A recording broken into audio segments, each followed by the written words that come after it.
Hello everyone, welcome back to our channel rise for excellence. आज के इस video में हम डाइजेस्टिव सिस्टम के बारे में जो है वो पढ़ेंगे कि किस तरह से जो है एवोल्यूशन देखने को मिलता है। तो इसमें सबसे पहले हम जो पढ़ते हैं वो डेंटिशन के बारे में पढ़ते हैं। डेंटिशन मतलब दांतों के बारे में आप देखेंगे। सबसे पहले इसमें कैटेगरी है अटैचमेंट, कि दांत किस तरह से अलग अलग ऑर्गेनिज्म में अटैच होते हैं। तो आपकी फर्स्ट कैटेगरी जो आती है दैट इज एक्रोडोंट। एक्रोडोंट जो होते हैं ऐसे दांत हैं जो कि आपको जो बोन होती है, जॉ बोन होती है, उसके ऊपर ही जो है वो लगे होते हैं सुपरफिशियली और इजीली लॉस्ट हो जाते हैं और रिप्लेस भी हो जाते हैं। तो ये आपको देखने को मिलते हैं फिश और एम्फीबियंस में। फिर आता है आपका प्लूरोडोंट। प्लूरोडोंट आपको रेप्टाइल्स में स्पेसिफिकली जो है आपका लिजर्ड्स में देखने को मिलते हैं। इसमें क्या होता है कि जो टीथ होते हैं वो आपकी जो जॉ बोन होती है उसके इनर मीडियल साइड पे जो है वो अटैच्ड होते हैं। देन आपका आता है थिकोडोंट। थिकोडोंट आपके क्रोकोडाइल और मैमल्स में देखने को मिलेंगे, जहाँ पे टीथ जो होते हैं वो सिक्योरली रूटेड होते हैं बोनी सॉकेट्स में, जिनको आप एल्वेलाई भी बोलते हो। तो ये तीन कैटेगरीज जो है आपने ध्यान में रखनी है, ये क्वेश्चन जो है पूछ लिया जाता है। नेक्स्ट इसमें दिया है परमानेंस। परमानेंस का मतलब क्या आ जाएगा आपका कि दांत जो है वो कितनी बार रिप्लेस होते हैं। तो इसमें आपका सबसे पहले आता है पॉलीफायोडोंट। पॉलीफायोडोंट में क्या होता है कि कॉन्टिन्यूअस टूथ रिप्लेसमेंट आपको देखने को मिलती है थ्रू आउट लाइफ। यानी कि अगर किसी ने कुछ हंटिंग की है या किसी वजह से उसका दांत टूट गया है तो उस ऑर्गेनिज्म में नया दांत जो है आसानी से आ जाता है। तो आपको ये फिश, एम्फीबियन और रेप्टाइल्स में देखने को मिलता है, ठीक है। और डाइकोडोंट का मतलब क्या होता है, जिनके अंदर जो है लाइफ में 2 बार ही जो है वो दांत आते हैं। तो इसमें आपका एग्जाम्पल आ जाता है मैमल्स का। आपको पता है कि हमारे अंदर जो है, अगर ह्यूमंस की एग्जाम्पल लेके आप इसको एक्सप्लेन करेंगे तो हमारे अंदर 2 तरह के दांत होते हैं। एक मिल्क टीथ होते हैं, एक परमानेंट होते हैं। मिल्क टीथ जो होते हैं डेसिडियस बोलते हैं उनको, और परमानेंट टीथ जो है वो आपके कितने होते हैं, 32 होते हैं। और डेसिडियस जो है मिल्क टीथ हमारे अंदर कितने होते हैं, 20 होते हैं। तो ये भी आपको इनके फॉर्मूलेज जो है वो भी आपको पता होने चाहिए कि जैसे आपका 2123 जो है वो एडल्ट में होता है, 2102 जो है वो आपका चिल्ड्रन में होता है, ठीक है। और ये जो आपके मिल्क टीथ हैं इनको डेसिडियस भी बोलते हैं, इनको प्राइमरी टीथ भी बोलते हैं, इनको बेबी टीथ भी बोलते हैं। ये आपने ध्यान में रखना है। नेक्स्ट इसमें है मॉर्फोलॉजी के बेस पे अगर आप क्लासिफिकेशन देखें टीथ की, तो आपके जो है शेप फंक्शन के बेस पे जो है होमोडोंट और हेटेरोडोंट आ जाते हैं। होमोडोंट का मतलब क्या होता है, होमो का मतलब आपको पता है सिमिलर होता है। तो दांत जो होंगे सारे के सारे शेप और साइज में सिमिलर होंगे, तो आप उसको क्या बोलते हैं, होमोडोंट बोलते हैं। और ये दांत जो होते हैं च्यू करने के लिए नहीं होते हैं, बेसिकली ग्रिप के लिए होते हैं या प्रे को पकड़ने के लिए होते हैं। इसमें आपके एग्जाम्पल आ जाते हैं fish, amphibians, lower reptiles and tooth whales, ठीक है। हेटेरोडोंट नाम से पता चल रहा है कि यहाँ पे आपको अलग अलग प्रकार के जो है वो दांत देखने को मिलेंगे और उनके अलग अलग प्रकार के फंक्शन होते हैं। और आपको पता है जैसे हम अपने बारे में जब पढ़ते हैं तो यही 4 दांत पढ़ते हैं, incisor, canine, premolars and molars, ठीक है। तो इंसीजर्स कटिंग में काम आते हैं, कैनाइन टेयरिंग में, प्रीमोलर मोलर ग्राइंडिंग में, चुइंग में जो है वो हेल्प करते हैं। बर्ड्स की बात करें तो ध्यान में क्या रखना है आपने कि जो बर्ड्स होते हैं इनके पास टीथ नहीं है, लेकिन इनके जो पुराने एंसेस्ट्रल बर्ड्स होते थे, जैसे कि आप आर्कियोपेटेरिक्स के बारे में पढ़ते हैं, तो वो आपका रेप्टाइल और बर्ड्स के बीच का क्या है, लिंक है, उसके बारे में मिसिंग लिंक है। ऐसा भी आपने एवोल्यूशन में पढ़ा है। तो उनमें जो है पहले दांत हुआ करते थे, लेकिन बाद में जो है मॉडर्न बर्ड्स जब आए तो उन्होंने कंप्लीटली उसको जो है लूज कर दिया दांतों को, बिकॉज वो उनकी फ्लाइट के लिए जो है बॉडी वेट रिड्यूस हो जाए, तो इस वजह से वन ऑफ द रीजन था ये। और इसकी जगह जो है इन्होंने एक चीज डेवलप की जिसको आप बीक बोलते हो, रैम्फोथीका बोलते हैं इसको, ठीक है। बीक जो है होता क्या है कि जो जॉ बॉन है बर्ड्स में उसको केराटिन से जो है वो ढक दिया जाता है, और उस दांतों की जगह जो है वो वहां पे आपको क्या देखने को मिलती है, बीक देखने को मिलती है। तो ये आपने ध्यान में रखना है, ठीक है। नेक्स्ट हम बात करेंगे एलिमेंट्री कैनाल में। तो एलिमेंट्री कैनाल में हम सबसे पहले बात कर रहे हैं फेरिंग्स की। तो फेरिंग्स अगर आप देखें तो फिश जो होती है उसमें फेरिंग्स जो होता है हाईली परफोरेटेड होता है गिल स्लिट से, for respiration and filter feeding. लेकिन जो टेट्रापोड्स होते हैं, टेट्रापोड्स मतलब जिसमें फिश, आपका amphibian, reptile, bird and mammal आएंगे, तो इसमें जो होता है आपको स्ट्रिक्टली जो है फेरिंग्स आपको एक क्रॉसिंग पाथवे जैसा जो है वो आपको काम करता हुआ दिखाई देता है। फेरिंग से जो बहुत ही इंपॉर्टेंट क्वेश्चन आता है वो आता है कि कॉमन पाथवे है ये किसके लिए, फूड के लिए और एयर के लिए। उसके बाद जो है ईसोफेगस और ट्रैकिया जो है वो बन जाते हैं। तो ये क्वेश्चन आपने इसमें ध्यान में रखना है। स्टमक की बात करें, जो कार्निवोर्स होते हैं उनमें जे शेप्ड और सिंपल जो है वो स्टमक होता है। बर्ड्स में जो है आपका स्टमक 2 चैम्बर्स में देखने को मिलता है। एक होता है आपका प्रोवेंट्रिकुलस जो कि एंजाइम्स को स्क्रीट करता है, और दूसरा होता है मस्कुलर गिजार्ड, उसको आप वेंट्रिकुलस भी बोलते हैं, जो कि आपका इंजेस्टेड जो स्टोन्स होते हैं उनको, जो भी उन्होंने खाया होता है, स्टोन्स हैं या बहुत दालें वगैरह जो भी खाते हैं बर्ड्स, उसको मैकेनिकली ग्राइंड जो करता है उसको गिजार्ड बोलते हैं, मस्कुलर होता है, ये आपने ध्यान में रखना है। और गिजार्ड इसलिए इंपॉर्टेंट हो जाता है बिकॉज आपको पता है कि बर्ड्स में जो है टीथ तो नहीं होते हैं, तो ये जो है टीथ का काम जो है बेसिकली उसको कंपनसेट करने के लिए इनके पास जो है वो मस्कुलर गिजार्ड जो है वो प्रेजेंट है। ठीक है, तो ये दोनों चीजें ध्यान में रखनी है, प्रोवेंट्रिकुलस एंड वेंट्रिकुलस। ठीक है, नेक्स्ट है आपका रूमिनेंट मैमल्स के बारे में। रूमिनेंट मैमल्स कौन से मैमल्स होते हैं? जो कि कट च्यूअर्स होते हैं, जैसे कि काऊ, शीप, गोट। ठीक है, तो यहाँ पे आपने क्या ध्यान में रखना है कि रूमिनेंट मैमल्स में जो है आपको इनका स्टमक 4 चैम्बर्स में मॉडिफिकेशन में मिलता है, क्योंकि आपको पता है कि ये घास खाते हैं, प्लांट्स को खाते हैं, जिसकी वजह से उसमें क्या होता है, आपको पता है प्लांट की सेल वॉल में सेलुलोज होता है, उसको तोड़ना बहुत ही मुश्किल होता है। इसीलिए यहाँ पे आप देखते हैं कि इनका जो ब्रेक डाउन करने के लिए स्टमक के 4 चैम्बर्स हैं, यहाँ पे 4 चैम्बर सिस्टम इसको बोलते हैं। दूसरी चीज मैं आपको बता दूं कि अभी इस बार का जो सेट का पेपर हुआ है उसमें ये क्वेश्चन आया था, उसमें पूछा गया था कि कौन सा चैम्बर जो है वो किसके बाद में आता है, तो ये इंपॉर्टेंट है। आप यहाँ पे देखें, सबसे पहला चैम्बर जो होता है उसको हम र्यूमन बोलते हैं, इसको फर्मेंटेशन वैट भी बोलते हैं। ये लार्जेस्ट चैम्बर होता है। करता क्या है ये, यहाँ पे आपको बैक्टीरिया देखने को मिलते हैं। बैक्टीरिया जो है आपको पता है फर्मेंटेशन करते हैं।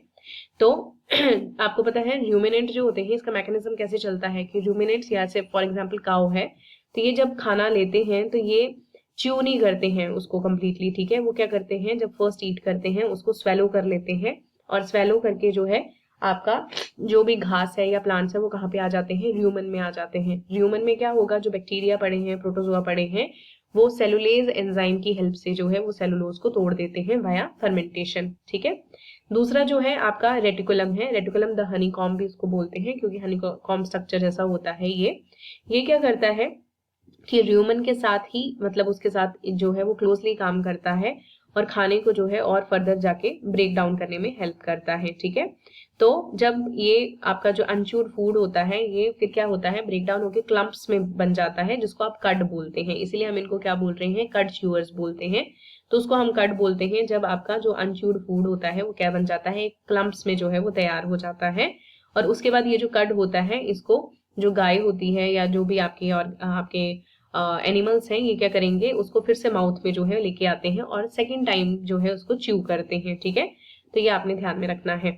देन आपका थर्ड जो इसमें चैम्बर है दैट इज ओमेसम। ओमेसम जो है इसको एब्जॉर्बर भी बोलते हैं, क्योंकि ये क्या करता है, लीफ लाइक चैम्बर होता है, ये एक फिल्टर की तरह एक्ट करता है और एब्जॉर्प्शन साइट की तरह एक्ट करता है। तो जो रीच्यूड जो कड है वो दोबारा से जब आता है तो वो ओमेसम में आता है, और यहाँ पे आपका जो वाटर वगैरह है उसमें खाने में, जैसे हमारे अंदर लार्ज इंटेस्टाइन होती है ना कि वाटर है तो उसको रीअब्जॉर्ब करना, वैसे ही ओमेसम जो है वाटर को रीअब्जॉर्ब करता है। उसमें अगर कोई मैग्नीशियम है या फिर फैटी एसिड्स है उन सबको रीअब्जॉर्ब कर लिया जाता है। ठीक है, लास्ट आता है आपका एबोमेसम। एबोमेसम में क्या है, इसको आप बोल सकते हैं ट्रू स्टमक, मतलब चारों चैम्बर में से जो इनकी असली स्टमक है वो आपका एबोमेसम आता है। इसमें क्या होता है कि सिंगल स्टमक है ये, जैसे कि हमारे ह्यूमंस में है वैसा ही है, और इसमें आपको क्या देखने को मिलता है, गैस्ट्रिक जूस जो है वो रिलीज होता है, जिसको आप HCl बोलते हैं, और डाइजेस्टिव एंजाइम जैसे कि आपकी पेप्सिन है वो यहाँ पे प्रोटीन्स वगैरह को तोड़ने में जो है वो हेल्प करती हैं, और इसी से जो है वो मेजर सोर्स आप बोल सकते हैं, इसी चैम्बर से जो है वो एनिमल्स को प्रोटीन जो है वो मिलता है। ठीक है, तो ये 4 चैम्बर्स, इनको नाम भी आपको पता होना चाहिए। इनका जो अरेंजमेंट है, पहले र्यूमन आएगा, रेटिकुलम आएगा, ओमेसम आएगा और एबोमेसम आएगा। तो इस तरह से आपको सारी चीज इसके बारे में पता होनी चाहिए। नेक्स्ट है आपका इंटेस्टिनल सरफेस एरिया। तो इंटेस्टिनल सरफेस एरिया आपको पता है कि यहाँ पे जो है एब्जॉर्प्शन में फिर खाने में हेल्प मिलती है। तो शार्क्स जो होती हैं, जो आपकी कार्टिलेजियस फिश होती हैं, इसमें क्या होता है कि इंटेस्टाइन शॉर्ट होती है, लेकिन जो एब्जॉर्प्शन एरिया होता है वो मैक्सिमम होता है, बिकॉज यहाँ पे स्पाइरल फोल्ड्स जो है वो देखने को मिलते हैं, जिनको आप टिफ्लोसोल या स्पाइरल वॉल्व बोलते हैं। ये इंपॉर्टेंट है, ये ध्यान में रखना है।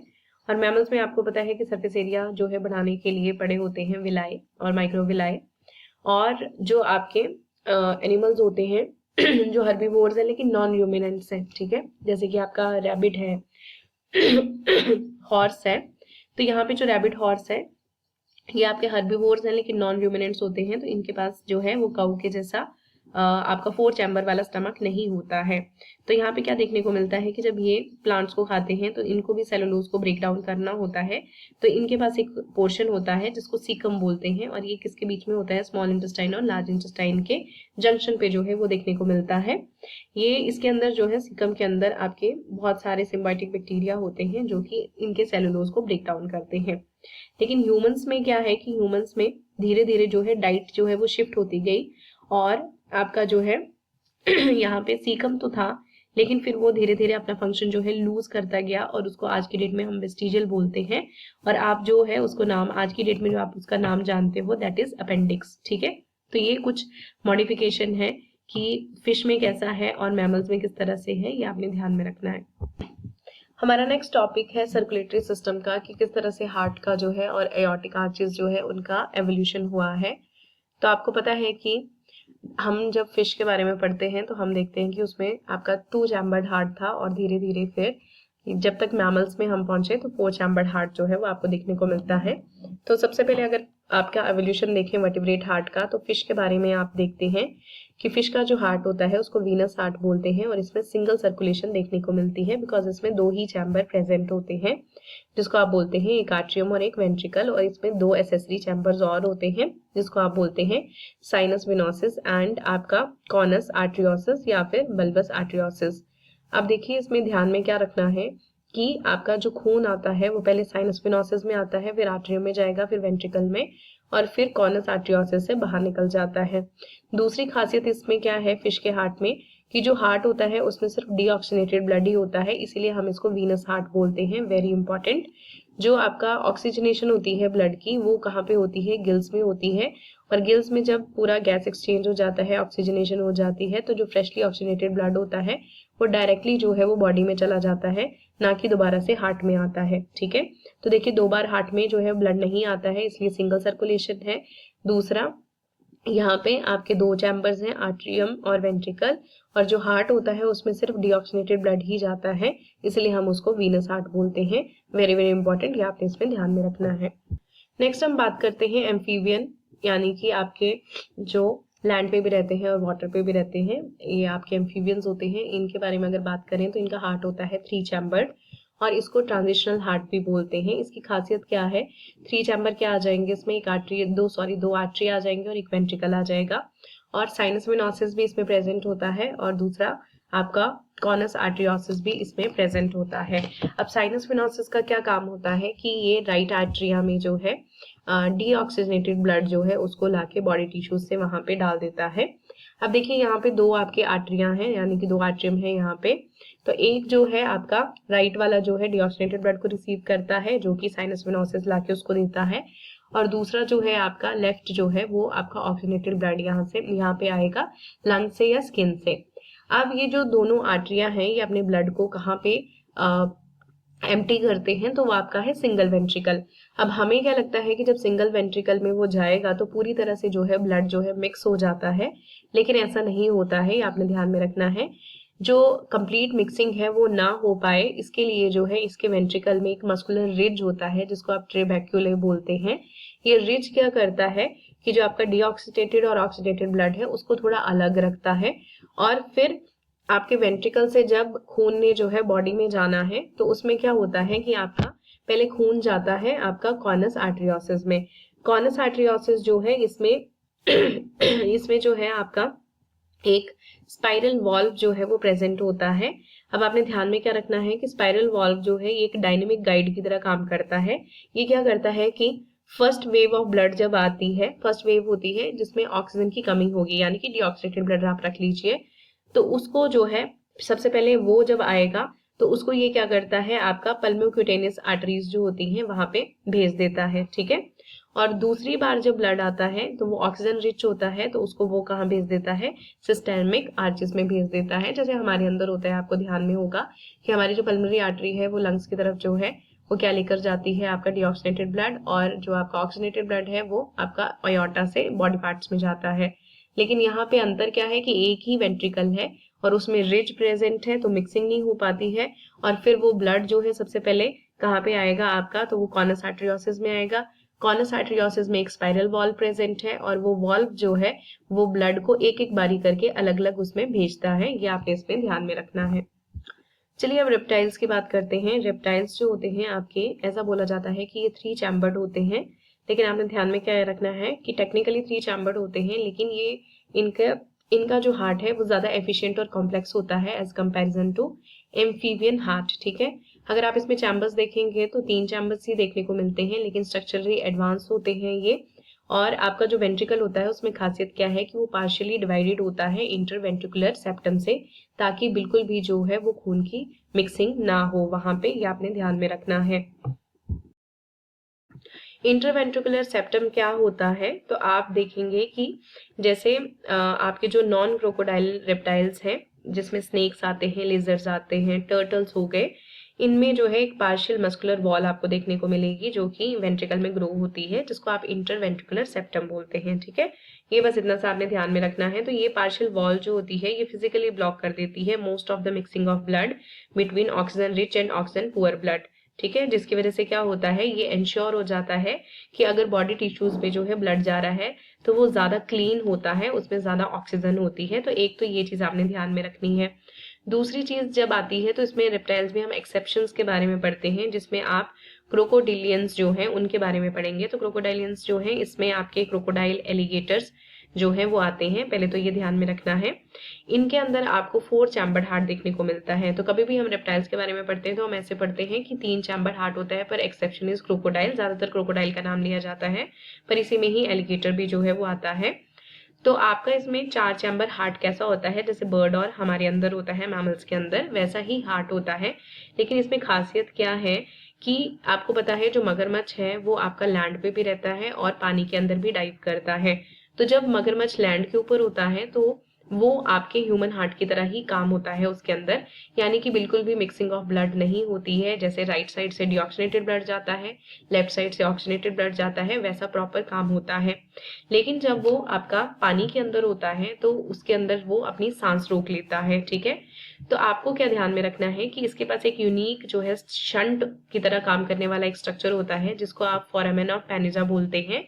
और ये कहाँ पे प्रेजेंट होता है, तो देखिए लेफ्ट साइड से जो है लेफ्ट अयोर्टा निकलती है और राइट साइड से राइट अयोर्टा निकलती है सिस्टमिक। तो राइट वाली और लेफ्ट वाली जो है ये दोनों जिस पॉइंट से निकलती हैं वहां पे जो है ये आपका हार्ट के बाहर फोरामेन ऑफ पेनिजा होता है।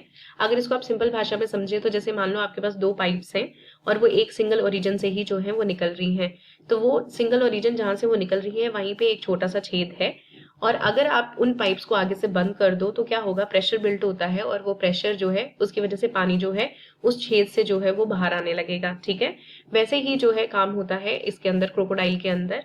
यहाँ पे क्या होता है कि जब ये पानी के अंदर चला जाता है तो सांस लेना बंद कर देता है, तो लंग्स में तो ऑक्सीजन आती ही नहीं है।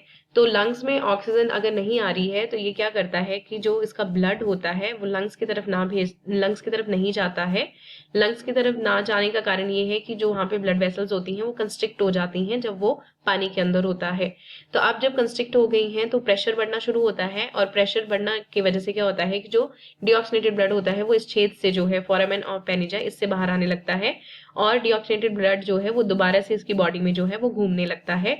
इस वजह से जो है ये पानी के अंदर डाइव कर सकता है। ठीक है, तो इसमें हम क्या देख रहे हैं कि क्रोकोडाइल जो है अगर लैंड के ऊपर है तो ह्यूमन हार्ट की तरह ही इनका हार्ट काम करता है, लेकिन अगर ये पानी के अंदर चले जाते हैं तो फोरामेन ऑफ पेनिजा जो है इनको हेल्प करता है। तो ये आपको थोड़ा एक्स्ट्रा जो है इसके बारे में पता होना चाहिए, क्योंकि कभी कभी क्वेश्चन ऐसा आ जाता है कि फोरामेन ऑफ पेनिजा जो है वो आपको कहाँ देखने को मिलता है।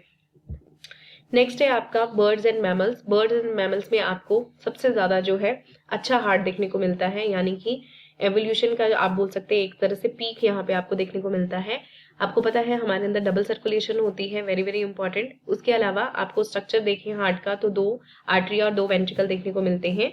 आर्टरिया जो है आपके वो रिसीविंग चैम्बर्स होते हैं और वेंट्रिकल्स आपके पंपिंग चैम्बर्स होते हैं, ये सारी चीज आपको पता है। ठीक है, अब यहाँ पे आपको पता है कि जब हम लोअर वर्टिब्रेट्स पढ़ रहे थे, फिश और एम्फीबियंस, वहां पे आपको साइनस विनोसिस जो है पहले देखने को मिलता है, जो डिऑक्सीनेटेड ब्लड को इकट्ठा करके फिर आर्टरियम में देता था।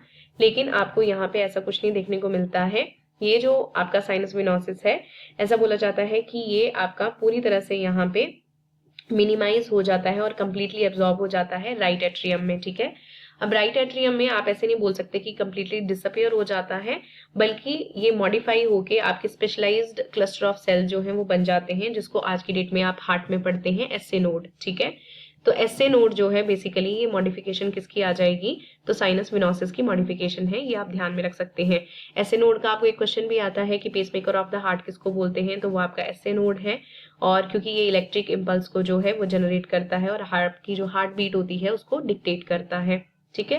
अब आप मैकेनिज्म की बात करें तो आपको पता है यहाँ पे जीरो मिक्सिंग होती है, ठीक है। इंटरवेंट्रिकुलर सेप्टम जो है वो कंप्लीट होता है, कोई भी मिक्सिंग ऑफ ब्लड नहीं होती है। आपका राइट साइड जो होता है उसमें आपका डीऑक्सीनेटेड ब्लड आता है और लंग्स की तरफ को जाता है, और लेफ्ट साइड में आपका हाई प्रेशर से आपका ऑक्सीनेटेड ब्लड आता है और फिर पूरी बॉडी के सिस्टम में उसको भेज दिया जाता है। तो ये सारी चीजें जो है वो आपको पता है, ठीक है। एक और चीज यहाँ पे इंपॉर्टेंट है, जो वर्ड लिखा है एंडोथर्मी। एंडोथर्मी आपको पता है कि जो बर्ड्स एंड मैमल्स हैं वो वार्म ब्लडेड हैं, वार्म ब्लडेड यानी कि एंडोथर्मिक है। तो हमें क्या करना पड़ता है, अपना जो बॉडी का टेम्परेचर होता है कॉन्स्टेंटली वो मेंटेन जो है वो होना चाहिए, चाहे बाहर ठंड है या गर्मी है, लेकिन अंदर का टेम्परेचर जो है वो एनवायरनमेंट के साथ नहीं बदलता है।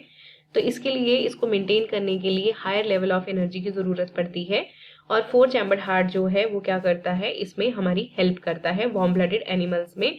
तो ये भी एक आपका इंपॉर्टेंट पॉइंट है कि ये जो सेटअप हमें भगवान ने दिया है बर्ड्स और आपके मैमल्स को, ये इसलिए दिया है बिकॉज हम वार्म ब्लडेड हैं और हमारी जो मेटाबॉलिक नीड होती है और हमारी थर्मल डिमांड्स हैं उनको पूरा किया जा सके। नेक्स्ट हम बात करेंगे सर्कुलेटरी सिस्टम में आपका एओर्टिक आर्चेस का। तो होता क्या है कि आपको पता है, अगर आपने एवोल्यूशन में एम्ब्रियोनिक एविडेंस के बारे में पढ़ा है तो उसमें आपको ये बताया गया है कि जब एम्ब्रियो बनता है तो आपका जो फिश है, चाहे मैमल है चाहे रेप्टाइल है, एम्ब्रियो जो है वो आपका सिमिलर ही होता है। बाद में जो है आपको फिर उसमें मॉडिफिकेशंस देखने को मिलती हैं। तो एम्ब्रियो जो है, आपका जो भी एम्ब्रियो होता है वर्टिब्रेट्स का, उसमें स्टार्टिंग में 6 पेयर ऑफ एओर्टिक आर्चेस होते हैं, ये आपने ध्यान में रखना है। और ये जो आयोटिक आर्चेस होते हैं बेसिकली, इसमें क्या देखने को मिलता है आपको कि ये आपके जो फेरिंग्स होता है, थ्रोट रीजन होता है, उसके अराउंड जो होते हैं ये आपके आयोटिक आर्चेस पड़े होते हैं एम्ब्रियोनिक डेवलपमेंट के दौरान, ठीक है क्या ये प्राइमरी आपकी ब्लड वेसल्स है। धीरे धीरे धीरे क्या हुआ कि जिस तरह से एवोल्यूशन होता गया, तो जो आपके आर्चेस जो हैं वो नहीं चाहिए थी, अननेसेसरी थी, वो या तो लॉस्ट होगी या तो मॉडिफाई होगी। ये यहाँ पे आपको स्टार्टिंग में बताया गया है। अगर हम फिश की बात करें तो फिश में आपको क्या देखने को मिलता है कि जो फिश है वो प्रिमिटिव आर्चेस जो हैं आपकी, उनको ये यूज करते हैं। और यूज क्यों करते हैं, क्योंकि आपको पता है फिश पानी में रहती है। पानी में क्या होता है कि इनको पानी से ऑक्सीजन चाहिए होती है। तो ये जो आर्चेस होती हैं ये ब्रेक डाउन हो जाती हैं, मतलब ये जो ब्लड वेसल हैं ये ब्रेक डाउन हो जाती हैं आपकी कैपिलरी नेटवर्क में अराउंड इनसाइड द गिल्स। और वहां से फिर क्या होता है कि जो पानी है उससे डिजोल्व ऑक्सीजन को ये पिक करती हैं, ठीक है, ताकि बॉडी में जो है ऑक्सीजन को भेजा जा सके। अब यहाँ पे इंपॉर्टेंट चीज क्या है कि फिश जो है इनमें जो फर्स्ट आर्च होती है वो, उसका जो पेयर होता है वो ये लूज कर देते हैं। इनके पास कहाँ से शुरू होता है, सेकंड से लेके 6 तक। तो ये आपको फिश के बारे में जो है वो ध्यान में रखना है। एम्फीबियन एंड रेप्टाइल की बात करें तो एम्फीबियन और रेप्टाइल जो थे, आपको पता है कि एम्फीबियंस भी लैंड पे शिफ्ट हुए थे, पूरी तरह से नहीं लेकिन लैंड पे आ गए थे, और रेप्टाइल्स तो पूरी तरह से लैंड पे शिफ्ट हो गए थे। तो यहाँ पे क्या देखा गया कि जो इनके गिल्स थे, इंटरनल गिल्स जो थे वो वहां पे नहीं रहे, और आपकी जो ब्लड वेसल्स थी वो कंप्लीटली उन्होंने अपने आप को एक री रूट दिया, यानी कि दोबारा से जो है वहां पे एक नया रूट बनाया गया, ताकि जो है हेड, और आपका हेड या ब्रेन जिसको बोल सकते हैं, और लंग्स जो है, स्किन जो है, उसके लिए जो है काम किया जा सके, ठीक है। तो यहाँ पे आपको क्या देखने को मिलता है, एम्फीबियन एंड रेप्टाइल्स में आपको 3 आर्चेस जो है, 3 पेयर ऑफ आर्चेस जो है यहाँ पे एग्जैक्टली काम करते हैं, और उनमें आपको मॉडिफिकेशन देखने को मिला। तो यहाँ पे आर्च थर्ड वाली जो थी उसको आप कैरोटिड आर्च बोलते हैं, या फिर कैरोटिड आर्टरीज भी आप बोल सकते हैं।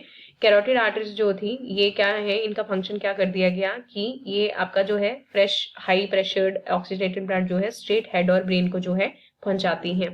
देन आपका आर्च 4 है, ये सिस्टेमिक है। ये क्या करती है, इसका जो काम दिया गया कि ब्लड को डिलीवर करना है रेस्ट ऑफ द बॉडी में, ये आपने ध्यान में रखना है। और इसमें एक नोट भी दिया गया है कि जो लेफ्ट एंड राइट साइड की आर्च है, 4 नंबर की जो आर्च है, वो एम्फीबियन और रेप्टाइल्स में आपको पूरी तरह से परसिस्टेंट जो है वो देखने को मिलती है, ठीक है।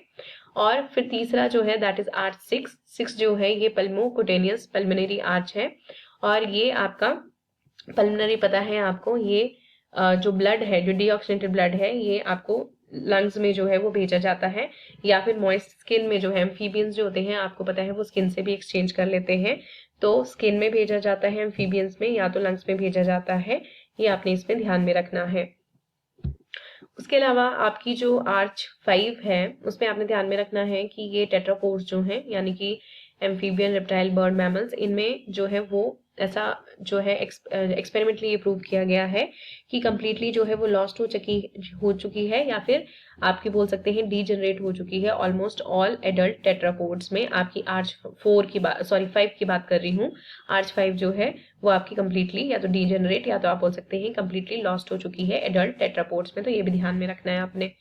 अगर हम बर्ड्स की बात करें तो बर्ड्स में यहाँ पे क्योंकि आपको पता है कि इनका जो ब्लड होता है वो हाई प्रेशर पे फ्लो करता है, तो इनके पास सिर्फ एक ही जो है आपकी आर्च होती है जिसको आप राइट सिस्टेमिक आर्च बोलते हैं, और ये कौन सी है, नंबर 4 की है। लेफ्ट वाली जो है वो डीजेनरेट हो जाती है। बस इसमें इतना सा पॉइंट आपको ध्यान में रखना है कि बर्ड्स के अंदर जो मॉडिफिकेशन आती है उसमें सिर्फ उनके पास only right systemic arch is there, और वो भी 4 नंबर वाली। उसमें जो लेफ्ट वाली होती है वो क्या हो जाती है, डीजेनरेट हो जाती है ड्यूरिंग डेवलपमेंट। अगर हम मैमल्स की बात करें तो मैमल्स के अंदर जो है वो आपको लेफ्ट सिस्टेमिक आर्च ही देखने को मिलती है 4 नंबर की। राइट साइड वाली जो है वो क्या हो जाती है, डीजेनरेट हो जाती है।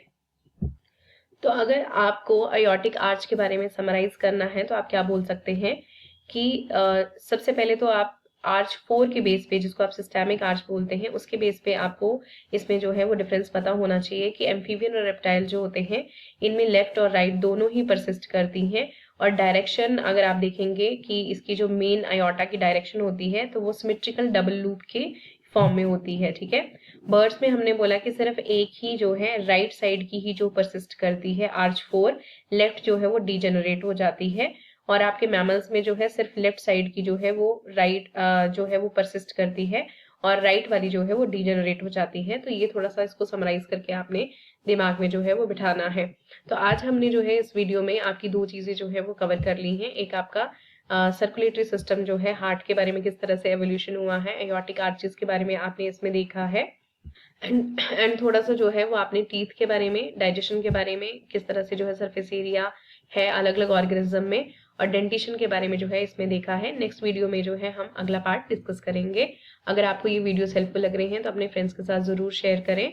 आप बाकी वीडियोस भी जो हैं वो देखते जाएं। इसमें जो है बायोलॉजी के, जनरल बायोलॉजी के और भी वीडियोस हैं। तो आपको एग्जाम में जो है वो क्वेश्चन ऐसा नहीं है कि सारे हार्ड ही क्वेश्चन आएंगे, कई बार बहुत सिंपल क्वेश्चन भी आते हैं।